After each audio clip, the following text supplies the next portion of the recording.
Hey guys, this is Jacqueline, and welcome to the First Hand Podcast. On this show, I will sit down with my husband, Brandon, and let you guys listen in on conversations we have. We will dive deeper into videos we've posted, reactions to the comment section, as well as giving you the backstory on some of the biblical standards we live by. In this episode, we will be talking about saying I'm sorry, what does it mean to take a wife, and being the best loser in the relationship. Okay, so what do you think, what does it mean to men to take a wife, to get a wife?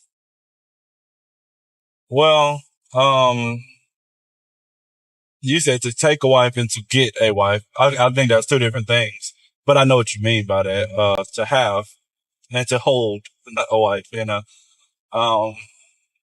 obviously first thing always goes to biblically. What does that mean biblically? To take on a spouse, a woman, a wife, a helpmeet, to come along for you, to help you, yes, but also for you to take care of that person. So that person will be able to what? To help you in your life and what you want to achieve in your life. And you want to do the same for them, help them achieve in life what they will like for life. But y'all want to come together as one. So man taking on woman to take care of her. I usually see that as the primary focus. The worldly point of view of it would be two people to get together so they can have fun, which there ain't nothing wrong with that too. Y'all want to be together and love each other. They really like each other and they just want to, not bad. live on feelings. But, right. But if you're only doing that and neglecting what the biblical point of view is, you're only going to have disappointment because you're only going to, when you don't get that joy and that happiness in life, you're like, well, no point in this. I don't want to do this anymore. Yeah. So I think that's mainly what it is. A man takes on a responsibility to do things for this other person, to come beneath them, to lift them up. So that person will be able to do their duty towards him too also. So it's like a circle, full circle. He said, and it helped me. I feel like I really didn't understand what it meant to help a man. Like, how do you help a man? I guess that's a good question too, though. I know now that it means the things that I am gifted with, things that are natural to me. I do those things towards you and for you, and to make a home and to be sweet and nurturing and caring and, sympathetic and to raise the children. But I think when I first heard about helping, I always went straight to help him in his business, help him become profitable and successful, and never like to take care of the things so that you can take care of everything else. Take care of you so that you can take care of everything else. I think a lot of women don't understand that they have a very specific role to play within marriage. And you can't neglect it for other things like career or friendships or making your own name great. And I don't know that that's known by this culture. Yeah, that sounds like also what I said too. Your job is, you like to say, help me, is to come alongside me and to help build up what I'm trying to do, to make things flow properly.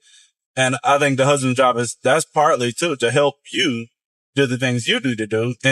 But our job is going to be totally different to y'all's when it comes to helping you. If I'm going to help you, it's not going to look nothing like how you're helping me. Yeah. But somewhat similar, but just not really. It's a whole different thing.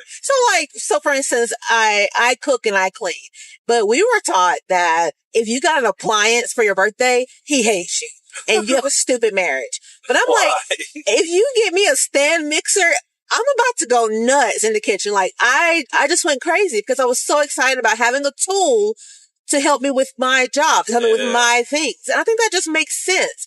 That doesn't mean he doesn't care about you. I just feel like some things are just so silly. Who needs all of this jewelry? You got 40 hands worth of jewelry for no reason. I don't understand it, but some people love that. That's what they love. So everybody's different. Some people love jewelry. Some people love the,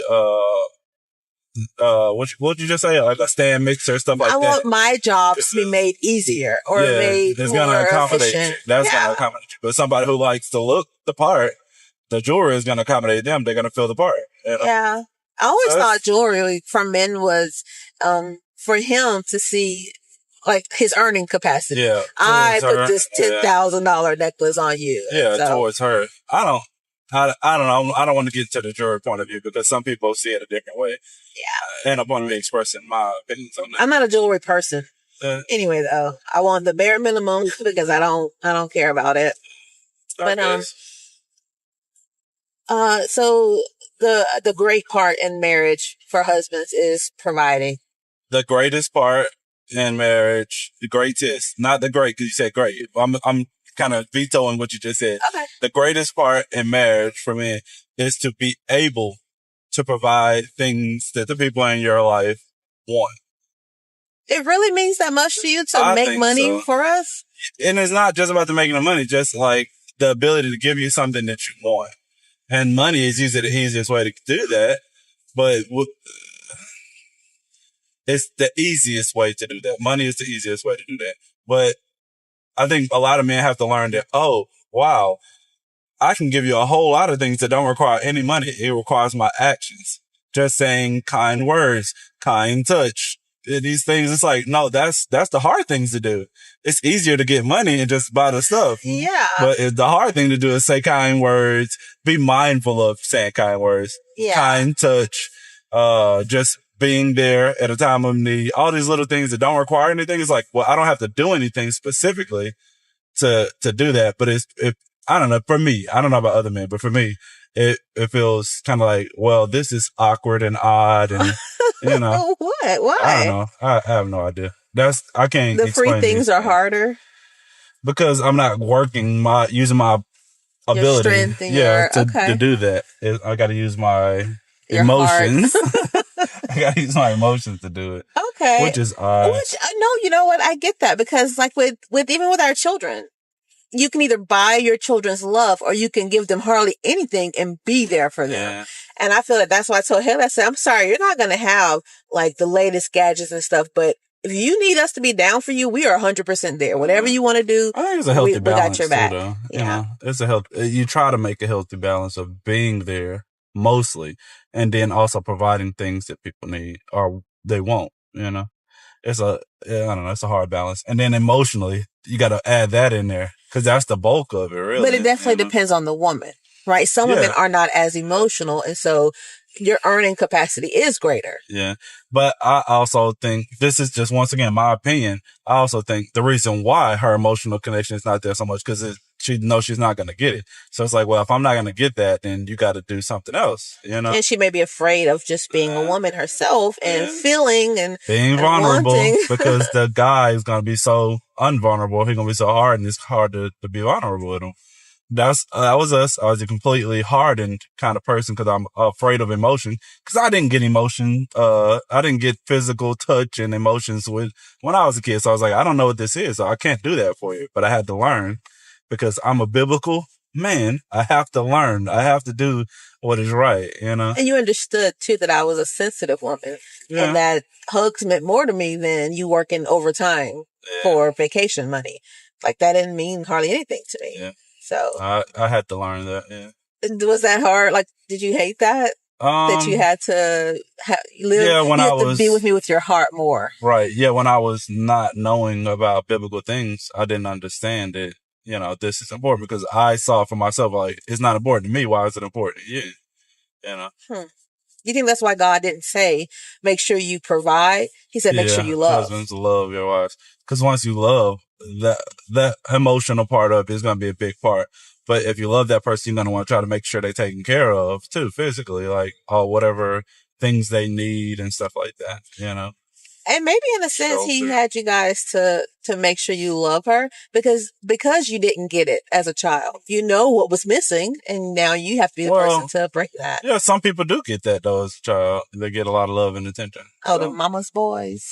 They could be mama's boys. They could just be, they could have had a good, you know, emotional present home. Available dad. Yeah, like it's possible. But also, you still got to love people in the way that they want to be loved. You can't love them the way you think it's love, you know? Oh, man, that was a source of a lot of... There's many levels to these things. So, I don't know. So time.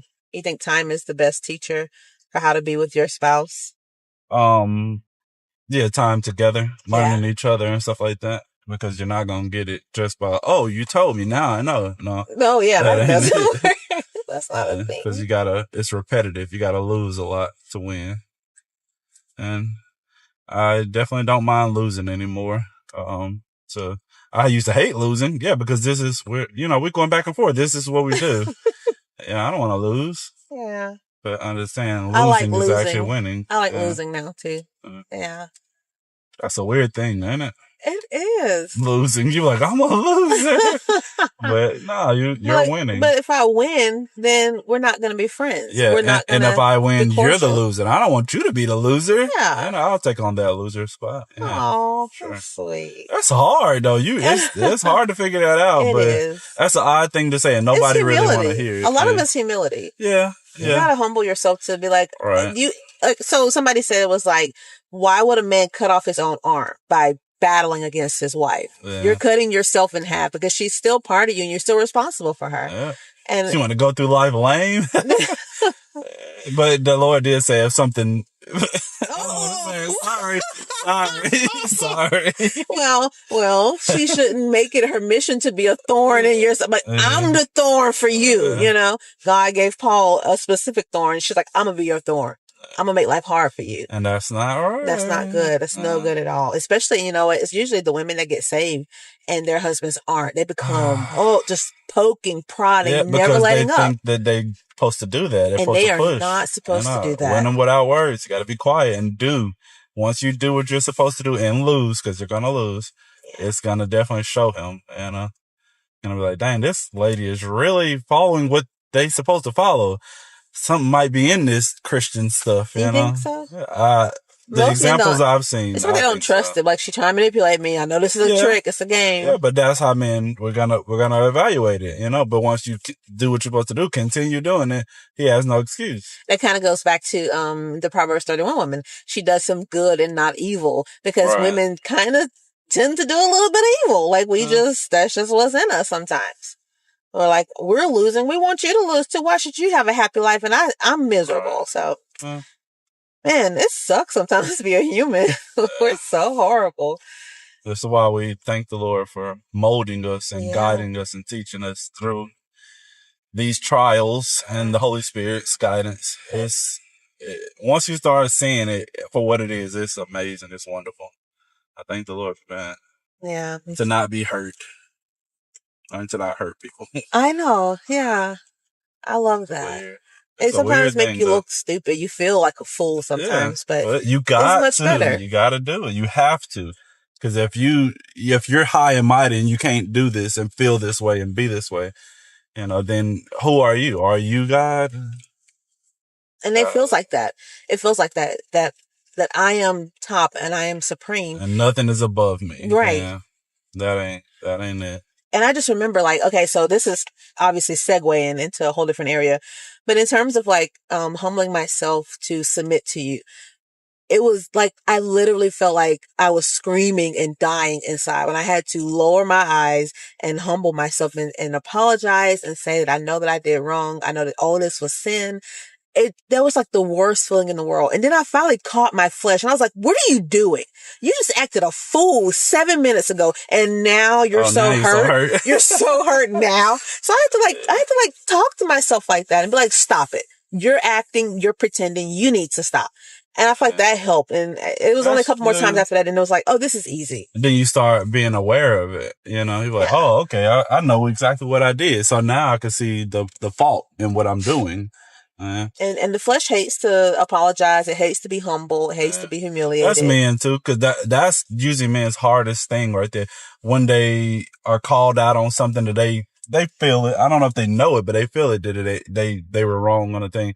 It's like, I don't care. You don't get to call me out on it. I'm still gonna do what I want to do. And that's a bullheaded man. They just want to do it. I've been there. I've been there. But it's like, and it's the one you love too that cuts you. It's always her. Yeah, because you're gonna feel it. But then you have, like you said, you have to humble yourself. Like, all right, I'm actually destroying everything. That don't mean you're gonna get it right the next time. You're gonna be aware, though. Yeah. You're gonna be aware that, okay, I am. Once again, I know that I'm the one that's destroying everything. So now I'm aware of it.